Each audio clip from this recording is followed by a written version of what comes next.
discussed some very interesting points in chapter 6 and 7. He mentioned the different types of archetypes of stories and characters. He mentioned round versus flat characters, uh, and how in oral tradition specifically, there tends to be the typical, very easy to remember type of characters that allow people to be able to engage with the storyline in a way that's memorable. The wise old man, or the often damsel in distress. They have these types of themes in order to allow people to remember them and pass them on traditionally, especially an example, fairy tales. But moving on, and then chapter 7, it talked about something I found pretty interesting. Talked about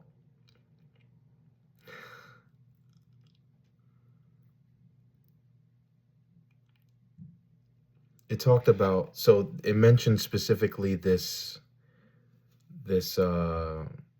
idea of the inward turn. So basically, literacy didn't just give us books, it gave us a more intense sense of self awareness. By separating the known from the knower, writing allowed humans to step back and analyze their own consciousness in a way that primary oral cultures typically do not.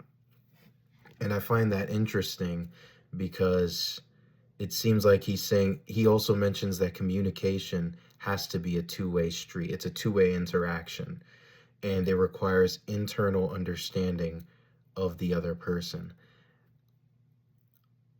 I agree to a certain extent because honestly, if he was able to see what has become of technology and artificial intelligence, I don't know if he would adjust his definition, because he seems very adamant that media implies a one-way flow of info. He's arguing that true media, not the definition we currently use, true communication is always a two-way interaction that requires internal understanding of the other person.